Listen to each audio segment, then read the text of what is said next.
국민의힘이 잠시 뒤 선대위를 공식 출범합니다. 민주당 이재명 후보는 경제 대통령을 내세우면서 윤석열 후보를 견제하고 있습니다.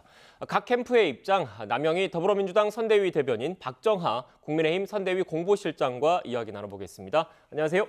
안녕하세요. 네, 안녕하세요. 네, 먼저 민주당 이야기부터 해보겠습니다. 이재명 후보 오전에 소상공인들을 만났더라고요. 관련해서 어떤 발언들이 있었는지 녹취를 먼저 듣고 오겠습니다. 국제적으로 한번 비교를 해봤습니다. 현금성 지원액은 우리나라는 GDP 대비해서 1.3%에 불과합니다. 1인당 한 49만 원, 8만 원 이 정도에 불과하죠. 일본이 최근에 다시 추가 지원을 시작했는데 그건 빼고도 1인당 100만 원을 초기에 이미 지원했고 그 후에 지원된 것들을 합치면 훨씬 더 많을 겁니다. 뭐 미국은 비교할 바가 없죠. 우리나라의 5배. 근데 미국이 잘 사니까 그런 거 아니냐 이런 얘기는 사실은 전혀 근거가 없는 거죠. 이건 GDP 대비 비율이 그렇다는 겁니다. GDP. 재정 지원 규모를 한번 봐봤습니다. 그러니까 평소에 지출하던 거에 비교해서 코로나19 때문에 국가 지출이 얼마나 늘었느냐. 이거 정말 쥐꼬리입니다. 쥐꼬리. 정부가 자기 책임을 다하지 않은 거죠. 다른 나라들은 돈이 나와서 이렇게 한 게 아닙니다. 네, 대변인, 이 의미를 어떻게 받아들여야 되겠습니까? 일단 정부가 자기 책임을 다하지 않는다. 다른 나라에 비해서 소상공인에 대한 직접 지원이 좀 인색하다 이런 의미입니까? 예, 지금 앵커께서 말씀하신 그대로 받아주시면 될 것 같고요. 최근에 또 오미크론이라는 변종 바이러스가 또 확산되고 있는 상황 때문에 그 영업 제한이 또다시 일어나지 않을까 하는 소상공인들의 우려가 있고 국민들이 굉장히 걱정하고 있는 상황 아니겠습니까? 이런 상황에 국가가 할 수 있는 역할이 무엇인가를 강조하기 위한 시간이었던 것 같고요. 지금 현재 그 외국에서 대한민국의 K-방역이라고 해서 세계적인 찬사를 보내주는 이면에는 사실은 오롯이 국민들이 감당했던 부분이 분명히 존재합니다. 그 부분에 있어서 소상공인들이 더 많은 고통을 받은 것도 사실이고요. 이것을 객관적인 지표로 보여준 것입니다.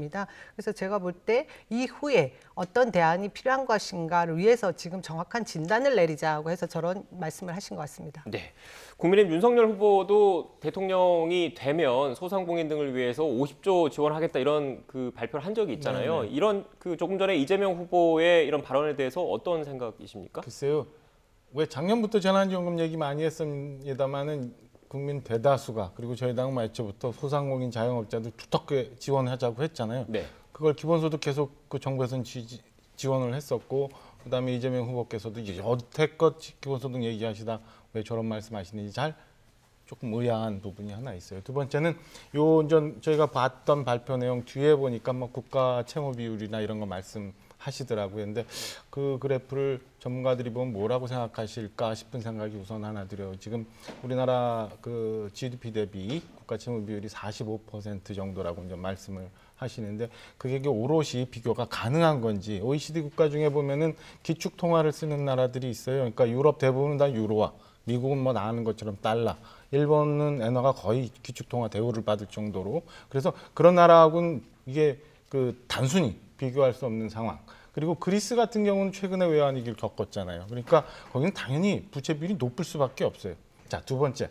내년 가면은 우리 국가 채무 비율이 이제 한 1,000조 정도 된다고 하는데 여기에 빠진 부분이 있어요. 연금 충당 부채까지 하면 한 2,000조가 넘어요. 그럼 지금 45%라고 하는데 그게 60-70% 이상 넘어가는 거고 사이에 숨어있는 공기업 부채 이런 것까지 치면 우리 부채가 상당히 많거든요.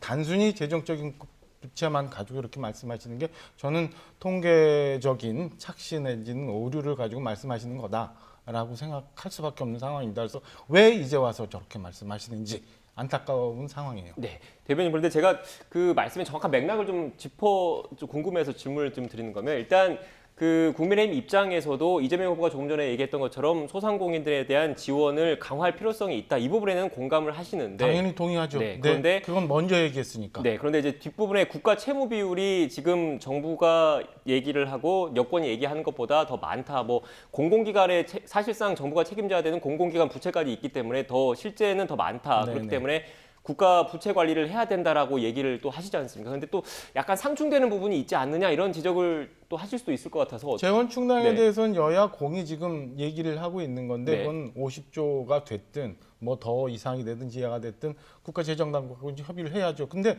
문제는 지원 대상이 어떻게 되느냐가 문제인 것 같아요. 지금처럼 전 국민을 대상으로 하느냐 아니면 소상공인 자영업자들 정말 어려운 부분한테 두텁게 지원하느냐.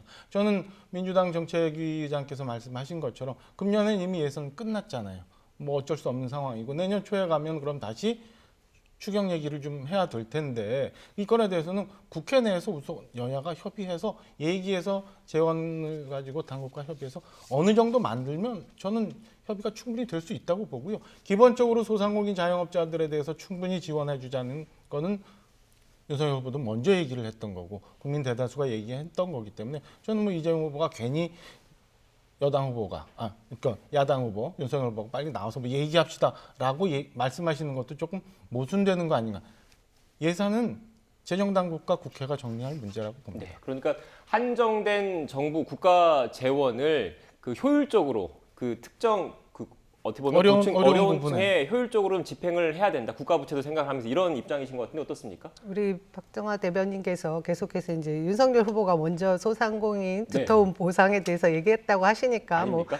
제가 보기에는 그 말에 약간 어폐가 네. 있고요. 전국민 재난지원금에 대해서도 완전히 그 말씀하셨던 내용들을 다시 걷어들인 것도 아닙니다. 네. 추후에 말씀하신 대로 재정이 여력이 있다고 하면 추가 지원을 할 수 있다. 그렇게 더 들여다보자라는 데는 같이 계속해서 주장하고 있는 바입니다. 그리고 말씀하신 대로 저는 지금 저는 이 앞뒤에 모순이 있는 것 같아요. 이렇게 국가 재정이 좋지 않은데 어떻게 해서 또 보상을 할 것이냐 뭐 이런 질문을 하십니다. 근데 저는 독일의 사례를 얘기를 하고 싶어요. 독일은 헌법이 정한 대로 국가의 물가 관리는 법에서 정한다라고까지 해놓지만 지금 위기 상황에 법을 바꿔가면서까지 국가 부채를 바꿨습니다. 그래서 아마 19년도에 거의 GDP 대비 100%까지 갔던 거를 1년 사이에 또 60%로 낮추는 경우도 있었습니다. 그렇기 때문에 이게 국가 부채라는 것에 대한 그 위협 걱정들은 사실은 변동성이 충분히 있을 수 있는 부분을 너무 걱정하고 있는 것이 아닌가 하는 부분이 좀 얘기가 돼야 될 것 같고요. 지금 우리 국민들이 현실적으로 체감하지 못하는 부분에 대해서 국가가 해줄 수 있는 부분은 충분히 해야 되는 부분이 있는 거죠. 계속해서 뭐 세계 무역경제 10위권에 들어있고 선진국에 안착했고 군사 경제, 유기 뭐 이렇게 외국에서는 얘기하는 그 객관적인 지표와 달리 국민들 주머니 가계부채는 늘어나고 비어있다라는 것에 대한 대안을 마련해야 되는 것이 정부 그리고 정치권에 있는 사람들의 역할 아니겠습니까? 그런 점에서 저런 소상공인들과의 대화뿐만 아니라 정치권 모두가 협력을 해야 되는 부분은 주제사실 아니겠습니까? 네. 가계부채가 많이 늘어난 건 사실은 지금 대부분 서민들 보면 부동산 부채예요. 그다음에 자영업 하시는 분들은 영업하기 위해서 있었던 그 부채예요. 그걸 가지고 결국에는 국가 정책이 얼마나 효율적으로 운영이 돼서 서민들한테 온기가 갔느냐를 따져야 되는데 지금 가계부채가 이만큼 많은데 국가부채는 얼마 안 되니까 국가가 이 가계부채를 감당해 줘야 된다. 저는 이 경제 논리에 대해서 제가 뭐 지식이 짧아가지고 사실은 잘 이해하지 못하는 부분이에요. 그렇다면 경제가 잘 활성화될 수 있고 온기가 서민들한테 다 갈 수 있는 그런 정책을 기본적으로 찾아야 되는데 저는 국가부채는 얼마 안 되고 가계부채가 많기 때문에 이걸 충당해 줘야 된다라고 말씀하시는 게 과연 온당한 경제 논리에 따른 것인가에 대해서는 한 번 더 점검해 보실 필요는 있다라는 말씀을 드립니다. 네. 일단 지금 이 부분 제가 이 정도 좀 정리를 해야 될 게 내년도 예산안이 국회 본회의를 통과를 했지 않습니까? 통과했죠. 그렇기 때문에 그 누가 대통령이 되든 어느 정부가 집권을 하든지 간에 일단 지금 두 분의 말씀을 좀 들어보면 코로나 극복을 위해서 추가 경정 예산이 좀 논의가 될 것 같다라는 생각이 좀 드네요. 두 분 다 이 부분에 대해서는 공감을 하시는 거죠? 추경 예산에 대해서. 저는 네. 뭐 어느 정도 여야가 합의가 된다면 네. 굉장히 어려운 상황이기 때문에 두텁게 정말 어려운 부분을 지원해 줄 수 있는 그런 방안을 정치권에서 찾아야 된다고 생각합니다. 네, 민주당 역시 마찬가지입니까? 합의가 필요하고 해내야 됩니다. 네. 네, 알겠습니다. 일단 지금 이어서 그 기본소득 관련된 이야기도 조금 해봐야 될 것 같습니다. 일단 그 이재명 후보가 대표공약인 기본소득을 삼성이 이야기해보는 건 어떻겠냐 이런 제안도 했는데 정확한 의도가 뭡니까? 이 코로나 위기에도 사실 대기업 그리고 글로벌 디지털 기업들은 충분히 이익을 남기고 있다라는 게 지표로 드러나고 있지 않습니까? 그런 과정에 있어서 그 이익금이 발생한 부분에 대해서 전 국민과 함께 나눌 수 있는 방안들을 실질적으로 이윤을 창출한 곳에서 희생을 같이 감수해주면 좋지 않겠냐라는 발상인 것 같습니다. 저는 아무도 상상하거나 신경 써보지 못한 그런 역발상이 아니었나 싶어서 굉장히 제가 볼 땐 삼성이라는 그 대기업에서도 본인들이 감당할 수 있는 부분에 동의할 지점이 생기지 않을까라고 저는 보거든요. 그래서 그날 가서 그 기본소득에 대한 의논을 하신 부분이 앞으로 그 국정을 이끌어 나아가기 위해서 이재명 후보가 민생 대통령 그리고 경제 대통령을 내세우고 있는 그 면모를 유감없이 보여준 자리가 아니었나 그런 생각이 듭니다. 네. 일단 관련해서 어떻게 보셨습니까? 일단 맥락에 대해서 이해하기가 좀 어려운 부분 같아요. 네. 가령 삼성 측에서 아니면 또 이재용 부위원장이 이 건에 대해서 답변한 거에 소개가 됐다면 이게 무슨 얘기인지 알겠는데 뭐 일방적으로 이제 발표가 된 얘기더라고요. 근데 사실은 따지고 보면 결국에는 기업들이 돈 많이 벌었으니까 그 많이 번 건 가지고 우리 국민들 논아줘라라는 말씀이잖아요.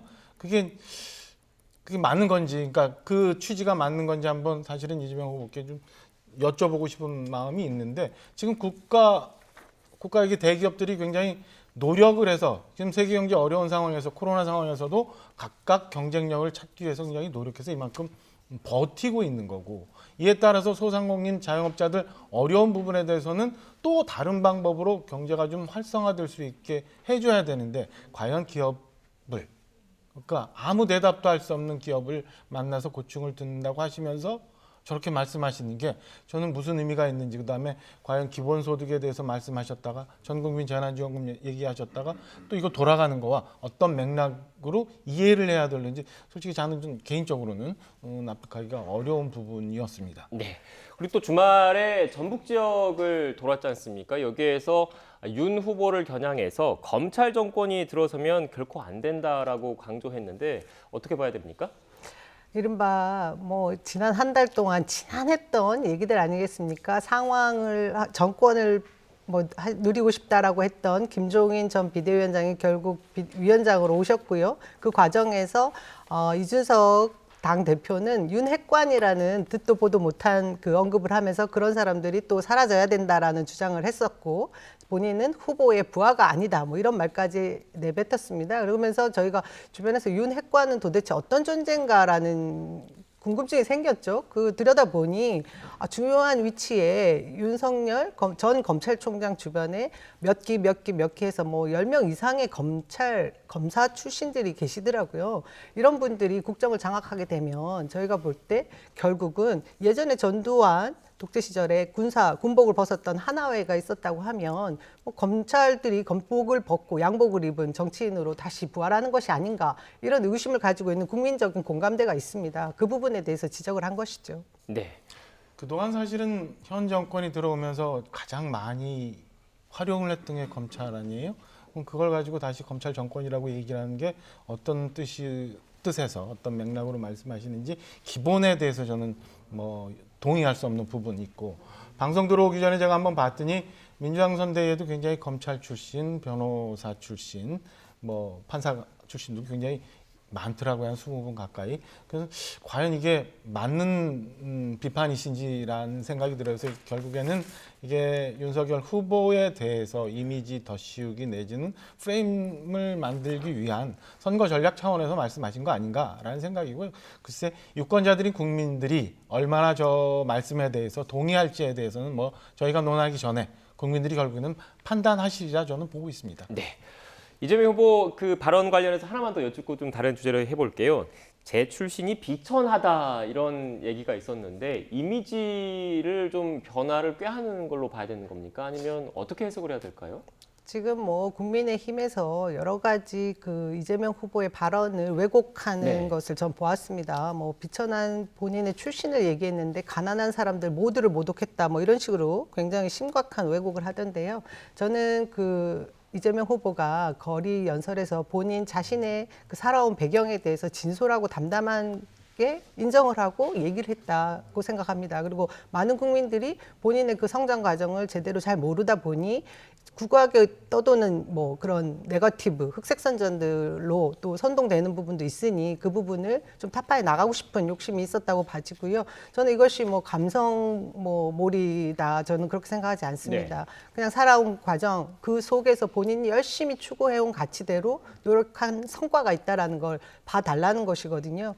근데 그 과정들은 봐주지 않고 지금 뭐 그냥 비천한 그 출신 이거 하나에 포커스ing 되어 있는 지금 상황이 저는 사실은 좀 불만스럽고요. 그 이후에 자라오면서 최선을 다했다. 국가에 본인이 녹을 먹으면서 하고자 할 때 그 추구했던 가치들을 이뤄냈다라는 그걸 봐주셨으면 좋겠습니다. 네. 이재명 후보나 민주당의 그 진단, 지금 현재 이재명 후보에 대한 비판 여론에 대한 진단 혹은 그 인식의 틀이 좀 저는 아직 잘못돼 있다라고 생각하고 싶어요. 그래서 우선은 뭐 어려운 일 한 분들, 험한 일 하는 분들을 저는 비천하다고 생각하지는 않는데 후보께서 직접 비천하다, 뭐 미천하다는 용어 쓰셨으니까 저 그냥 차용을 하겠습니다. 근데 국민들이 지금 생각하고 있는, 그러니까 이재명 후보에 대해서 비판 여론을 비판적인 시각을 갖고 있는 국민들이 볼 때는 비천한 출신이라서 이재명 후보에 대해서 의심점이나 혹여 동의하지 못하는 부분이 있는 게 아니에요. 지금까지 말씀하셨던, 그다음에 지금까지 살아왔던 궤적 중에서 혹여 진실되지 못한 부분이 있고 혹여 국민들에게 거짓되게 말씀하신 부분이 있는 것 아닌가라는 의심에서 저런 것들이 전 생긴다고 생각하거든요. 그러면 비천한 출신이어서가 아니라 내가 지금까지 이러한 의혹들에 대해서는 분명하게 국민들이 납득할 수 있게 말씀을 주시면 저는 모든 게 해결된다고 봐요. 뭐 가령 무슨 뭐 형수와의 관계 아니면 또 다른 문제 뭐 저기 인권 변호사의 자격 논란 그다음에 최근에 있는 무슨 대장동 논란 뭐 이런 것들에 대해서 저는 아직도 국민들이 많은 부분의 국민들이 이재명 후보의 말씀을 반성하시고 눈물 흘리고 큰절 올렸지만은 아직도 납득 못하는 부분들이 있다고 보거든요. 그 부분에 대해서 해소를 하는 게 스스로 저렇게 뭐 나 스스로 비천하기 때문에 이렇다라고 말씀하시는 것보다 그게 오히려 더 제대로 된 진단이고 제대로 된 처방 아닌가. 뭐 다른 당 후보이시지만 제가 이렇게 말씀드리고 싶어요. 짧게 보충 설명을 하고 싶은데 지금 말씀해 주셨던 그 부분입니다. 그 지점. 그러니까 뭐 조카 변론이라든가 불행했던 뭐 가족사 그 뭐 형 정신병 입원 과정에서 있었던 이런 불우한 가족사 이런 부분들이 사실은 공적인 영역보다 더 심각하게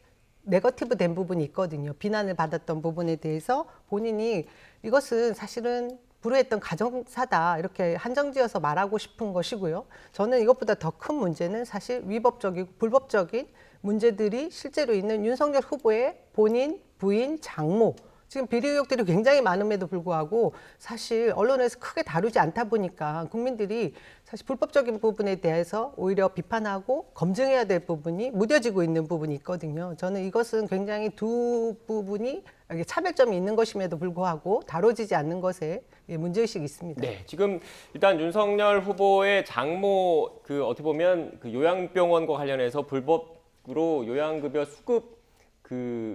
수급과 관련된 혐의가 불거졌는데 그 부분은 이제 일단 재판부에서 어느 정도 판결이 났는데 그 외에 부인의 경력, 이력, 네, 뭐 네. 박사학위 논문 문제, 주가 조작에 연루된 의혹 등 뭐 다양한 문제들이 네, 있죠. 양평동 가족 그래서 제가 드리고 회사의 싶은 말씀은 문제들도 일단 있고요. 그 장모권과 관련해서는 재판부에서 어느 정도 지금 판결이 좀 나온 부분이 있지만 나머지 의혹들은 지금 불거져 있는데 수사 당국이라든지 아니면 뭐 판결이 아직 나온 부분이 아니기 때문에 의혹이다 이 정도로 제가 어느 정도 좀 정리를 하려고 좀 말씀을 드린 거 그렇게 말씀드려도 되겠죠? 네, 네, 알겠습니다. 일단 여론조사 결과도 좀 살펴봐야 될 것 같아요. 지금 관련된 그 그래픽이 좀 준비된 게 있는데 좀 띄워주시겠습니까?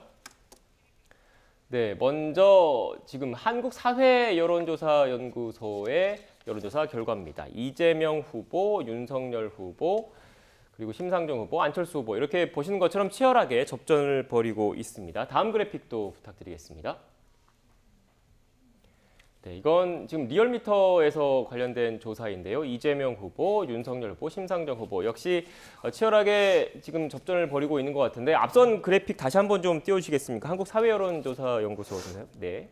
지금 보시는 것처럼 접전을 좀 벌이고 있는데 지금 지난 금요일 날 그 울산에서 회동이 있었지 않습니까? 그런데 그렇죠. 3일과 4일이면 이 여론조사 결과가 충분히 반영이 안 됐다 이렇게 봐야 되는 겁니까? 어떻습니까? 그렇죠. 11월 5일 윤석열 후보가 이제 국민의힘 네. 후보로 선출된 이후에 굉장히 지난한 그 일들이 많이 있었죠. 그게 이제 지난 금요일 회동을 통해서 이제 해결이 많은 부분 됐는데 네. 지금 조사 기간이 이제 3일, 4일이기 때문에 네. 아직 저는 뭐 반영이 안 됐다고 보고 금주에 여러 기관들이 이제 조사를 할 텐데 아마 수요일, 목요일쯤 지나는 주 후반 갔을 때 이제 이런 것들이 좀 반영이 되지 않을까 싶어요. 그래서 전반적으로 보면 윤석열 후보가 KSOI 조사에서 다소 하락, 0.6% 포인트. 이재명 후보도 이 지표상으로는 조금 다소 하락, 뭐 이렇게 되는데요. 그리고 리얼미터 조사에서는 윤석열 후보가 다소 하락, 이재명 후보는 다소 상승. 이렇게 크게 차이가 지금 안 나는 상황으로 지금 전주와 대비가 되는 것 같습니다. 그래서 이번 주 이제 국민의힘 선대위 출범, 그다음에 뭐 이재명 후보의 계속되는 지방 메타버스 투어 뭐 이런 것들 결과가 나오는 주 중반부터의 결과들이 상당 기간, 그러니까 후보가 선출된 1단계, 그다음에 공식 선거 운동이 시작되기 전까지 지금부터 이제 선거 캠페인 그 2단계에서 중요한 기점이 돼서 상당 기간은 뭐 주중 주후반에 나온 조사 결과가 어느 정도는 지속되지 않을까 조심스럽게 예상을 좀 해봅니다. 네, 대변인, 그 국민의힘 윤석열 후보가 그 선출된 이후에 이른바 컨벤션 효과로 인해서 좀 상승세를 타다가 국민의힘 내부적으로 좀 선대위 갈등이 좀 불거지면서 좀 주춤하는 모습, 그 기간에 상대적으로 이재명 후보는 좀 상승세를 타는 모습이 일반적인 여론조사 결과의 추이였지 않습니까? 그런데 지난주에 또 이렇게 선대위 갈등이 봉합이 됐는데 어떻게 예상하십니까? 저는 오늘 그 나온 여러 가지 여론조사 결과를 보면 사실 오차 범위 내에서 계속해서 이렇게 붙어가는 그 추세는 여전하다라는 생각이 들고요. 이 양쪽 공이 어디라고 할 것 없이 선대위 인선 문제에 있어서 국민들이 체감하고 있는 것이 여론조사의 결과에 반영됐다, 그렇게 봐지는데요.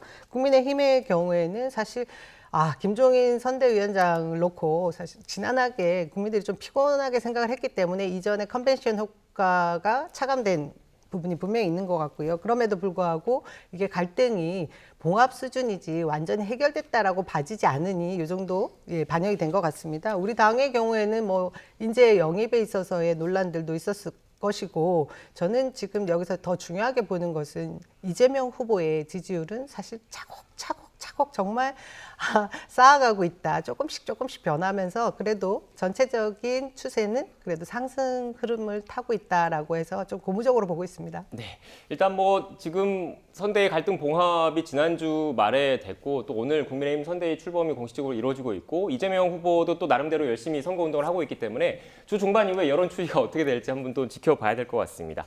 그럼 이번엔 국민의힘 이야기부터 해볼게요. 앞서 또 이 말씀부터 좀 드려야 될 것 같은데 저희가 대담 시작하기 전에 그 영상 구성에서 함익병 씨의 영입 철회인 거죠, 대변인? 그렇죠. 어제 저녁에 이제 마지막 사실은 본인 의사를 반영해서 철회를 했습니다. 인선 과정에서 혼선이 있었던 거에 대해서는 뭐 어떤 경우라도 국민들한테 뭐 죄송스럽다, 송구스럽다는 말씀을 드리고요. 본인도 과거 발언에 대해서, 그다음에 당에서도 과거 발언에 문제가 있는 것에 대해서 확인을 하고 어제 낮에 보류를 했다가 저녁에는 최종적으로 철회를 했습니다. 네, 저희가 그 부분까지 미처 챙기지 못하고 보류로 나갔는데 시청자 여러분께 다시 한번 양해 말씀드리겠습니다. 일단 선대위 오늘 2시에 출범식을 하는 겁니까? 2시부터 선대위 출범식이 이제 네, 이루어집니다. 핵심 키워드는 뭐라고 볼 수 있을까요? 이제 봐야 되겠습니다만 사실은 뭐 정치 사회적으로는 아무래도 그 단합이나 통합 이런 얘기들을 많이 할 것 같아요. 그러니까 지금 현재 이제 윤석열 후보가 과거 정치권에 들어와서부터 외연 확장, 중도 확장, 그리고 반문, 반이, 반민주, 빅텐트 뭐 이런 것들 얘기했던 것처럼 현 정부의 책임이 있는 이 정치권 세력들과 차별화돼서 다른 부분들이 이 난국을 좀 극복해 나가자는 얘기를 할 듯 싶고요. 할 것으로 예상이 되고 무엇보다도 어려운 게 이제 경제잖아요.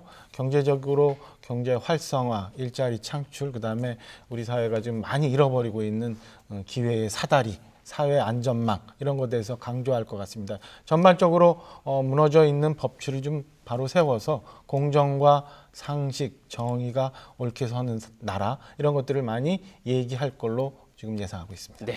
상대당이 본격적으로 이제 경쟁에 나서는데 어떻게 보십니까?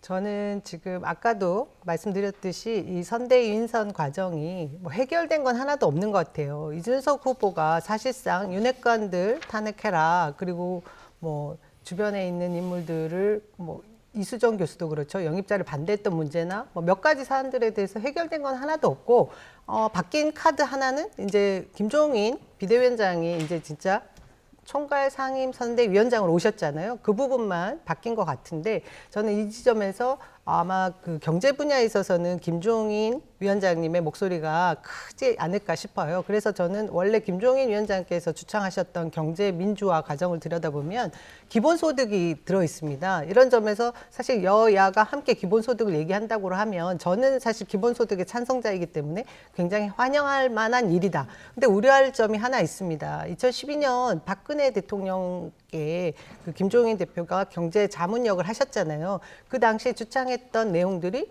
대통령이 되시고 나서 잘 해결이 됐느냐, 실제로 현장에 쓰여졌느냐, 이 부분을 보면 굉장히 공허합니다. 이번에도 또 그 모습이 재현되지 않으라는 법이 없거든요. 그래서 국민들이 아마 제가 볼 때는 재탕에는 속지 않는다. 그래서 그 효과는 미미할 것 같다는 생각이 들고요. 무엇보다 함익병 씨 같이 독재를 찬양하거나 그리고 뭐 여성을 비하했던 그런 인물을 인선하고자 했던 그 상황들을 보면 여전히 윤석열 후보 주변에 그 지금 현재 우리 상황에 맞지 않는, 시대 정신에 맞지 않은 사람들이 많이 있구나 하는 생각이 들어서 아직까지 저희가 볼 때는 폭탄 돌리기를 시작을 했지 그 폭탄이 해결된 것 같지는 않아서 걱정은 있습니다. 네. 염려에 대해서 충분히 뭐 저희가 감안을 하고 있고 네. 아마 그렇게 걱정 안 하셔도 될 거예요. 아마 우려 때문에 지금 자꾸 이제 기울어지는 선거판 때문에 걱정하시는 것 같은데요.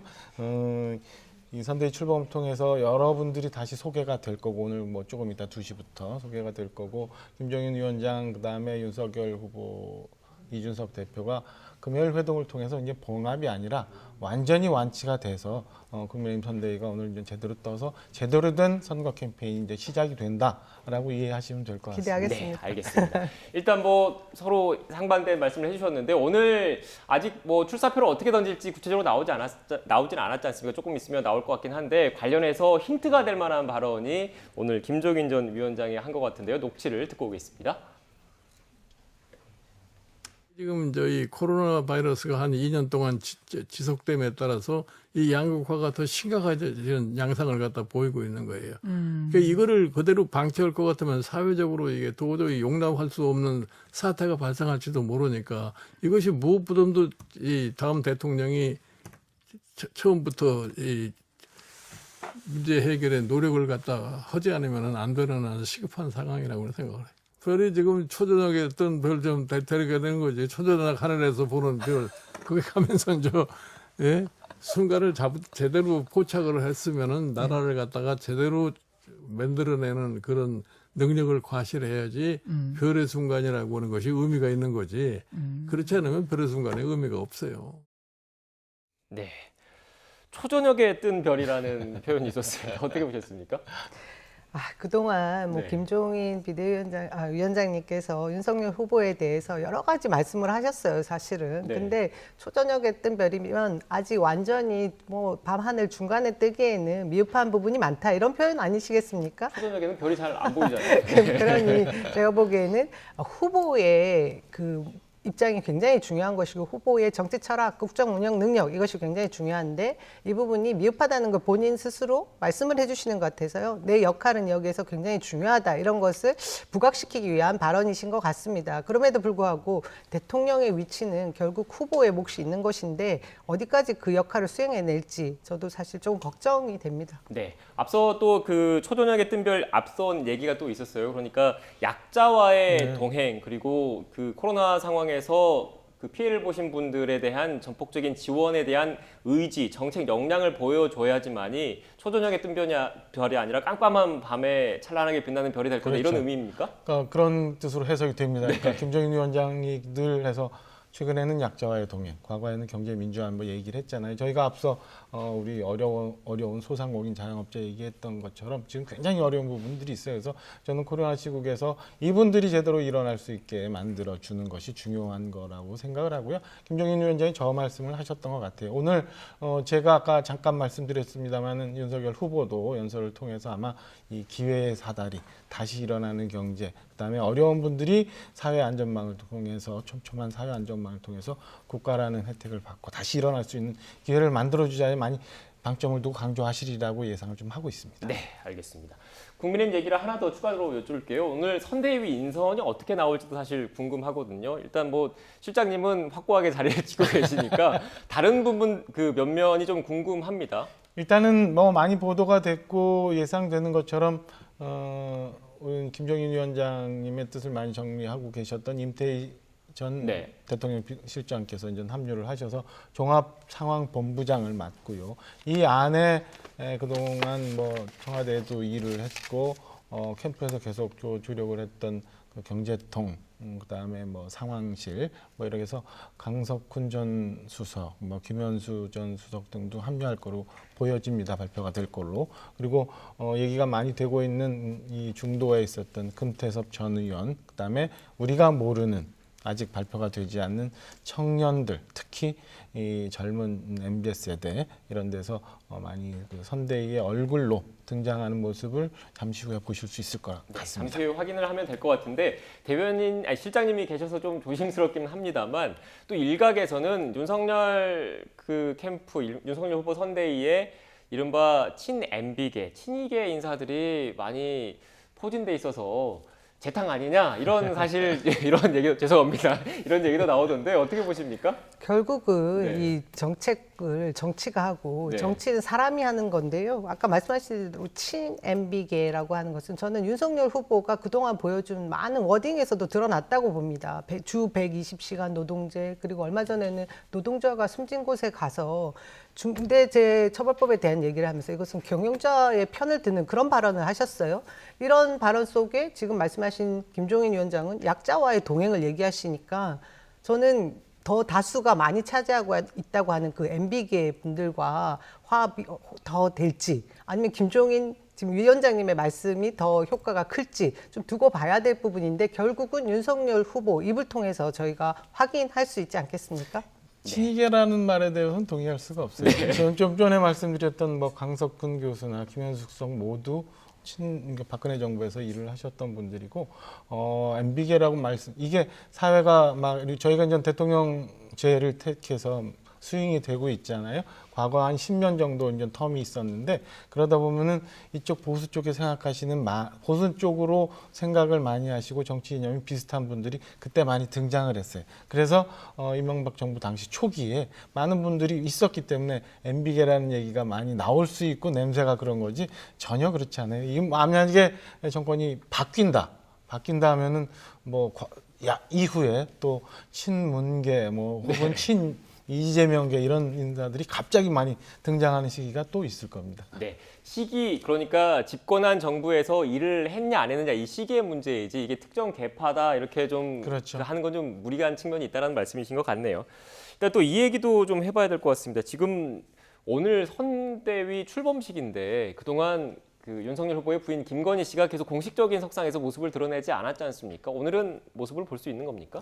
제가 알고 있기로는 오늘은 뭐 참석을 안 하는 걸로 알고 있어요. 네. 그러니까 저는 뭐 어느 정도 때가 되면 충분히 김건희 이 여사라고 표현할까요? 뭐 김건희 후보 부인이 충분히 조력을 하는 어떤 형태라든 조력을 하는 모습으로 나타날 거로 보여집니다. 그러니까 지금 여당에서는 민주당에서는 글쎄 선거 전략상 그런 걸로 저는 이해를 합니다만은 두 분이 이제 같이 다니는 모습도 많이 연출하면서 자꾸 김건희 이 후보분에 대해서 얘기를 많이 하는데 기다려 보시면 적정한 때에 충분히 나타나실 거라고 저는 말씀을 드릴 수 있습니다. 네. 저는 뭐 부탁인데요. 선결 과제가 필요하다고 생각합니다. 다름 아니라 김건희 그 배우자분 김건희 씨에 대한 여러 가지 각종 의혹들이 있지 않습니까? 국민대 박사 논문 허위 표절 이런 부분과 경력 허위 기재 등 그리고 개인이 가지고 있는 지금 도이치모터스 주가 조작과 연루된 것이 있는지 아닌지에 대한 세간의 의혹들이 굉장히 증폭되어 있는 상황에 대해서 입장 발표를 먼저 해주시는 것이 맞지 않나 싶고요. 그런 이후에 등판을 하시는 것은 뭐 그 시기를 조율하는 것이야 국민의힘 내부 상황이긴 하지만 영부인의 자리라는 것도 국민들이 대통령의 위치만큼이나 중요하게 바라보고 있는 점에 대해서 너무 의식하지 않는 부분이 있지 않나 그런 생각이 드네요. 본인의 입장 이전에 이미 사정당국에서 다 조사를 하고 있기 때문에 저는 뭐 본인의 입장 이전에 충분히 현 정부가 원하는 방향으로 최대한의 결과를 만들어서 어떻게든 내놓을 거라고 봐요. 국민들이 그 결과에 대해서 어떻게 판단할지는 저는 뭐 지켜봐야 될 문제라고 생각합니다. 네. 일단 뭐 관련해서 그 뭐 어떻게 언제쯤 모습을 공식석상에 나오실지 좀 지켜봐야 될 것 같고 마지막으로 이 주제도 좀 얘기를 해봐야 될 것 같아요. 저희가 계속 거대 양당의 그 관계자분들만 모시고 얘기를 하다 보니까 이른바 제3지대와 관련된 논의가 좀 소홀했던 측면이 있습니다. 그래서 물론 당사자분이 안 나와 계시긴 하지만 일단 이 얘기를 좀 해보겠습니다. 오늘 심상정 후보와 안철수 후보가 만나서 어떻게 보면 제3지대 논의와 관련해서 첫 발을 떼는 의미를 좀 부여를 할 수 있을 것 같은데 어떻게 보십니까? 저는 이게 정치가 가치 중심의 결합이 돼야 된다고 보는데요. 안철수 후보가 있는 그 국민의당과 심상정 후보가 있는 정의당의 그 가치의 그 넓이 스펙트럼 우리가 보면 저는 이 어디로 잡아야 될지 사실 가늠이 안 되거든요. 거기에 또 김동연 후보까지 지금 같이 얘기가 되고 있는 거 아니겠습니까? 저는 이것이 단순한 세력 연합으로 간다고 해서 국민들이 어떻게 뭐 이렇게 주목해 주실지에 대한 의구심은 분명히 있습니다. 그리고 지금 현재 국민 전체 정권 교체 여론과 그리고 재창출 여론이 팽팽한 상황에서 제3지대가 힘을 발휘할 수 있을 것인가. 제가 볼 때 뭐 4+4+4가 결국은 뭐 4가 되지 않을까 뭐 이런 생각이 들거든요. 크게 신경 쓰이는 부분은 아닌 것 같습니다. 네. 양당, 그러니까 정의당, 국민의당 모두 이제 양당 모두 단일화는 아니라고 지금 정리를 하고 있는 상황인데 말씀하신 것처럼 양당이 추구하는 가치와 이념이 너무 달라요. 그래서 이게 최종적으로 뭐 선거의 마지막에 어떤 식으로 영향을 미칠지 좀 지켜봐야겠습니다만은 오히려 이 세 후보는 대선 이후의 정치적 기반에 대해서 고민하고 거기에 지향점이 있지 않나 싶은 생각이고요. 앞서 저희가 두 가지 여론조사 봤습니다만은 공이 보면은 세 후보의 합이 아직 10이 안 돼요. 그게 크게 변하지 않는 추세로 계속 오고 있거든요. 그 변화의 폭을 세 후보가 만들어냈을 때 아마 의미가 좀 생기지 않을까라는 생각입니다. 네. 지금 이 자리에 안 계셔서 그 심상정 후보, 안철수 후보 측 입장을 좀 말씀을 좀 드려야 될 것 같긴 한데 이렇게 거대 양당 체제를 좀 타파하고 어떻게 보면 정치의 다양성 측면에서 그 지지율 제고를 위해서 논의를 하다 보면 힘을 합치다 보면 또 이른바 제3지대 후보들은 지지율 상승의 모멘텀을 만들 수 있지 않을까 이렇게도 생각을 하지 않을까 싶습니다. 뭐 이 정도로 정리를 해야 될 것 같고요. 지금까지 남영희 더불어민주당 선대위 대변인 박정아 국민의힘 선대위 공보실장과 이야기 나눴습니다. 오늘 말씀 고맙습니다. 고맙습니다.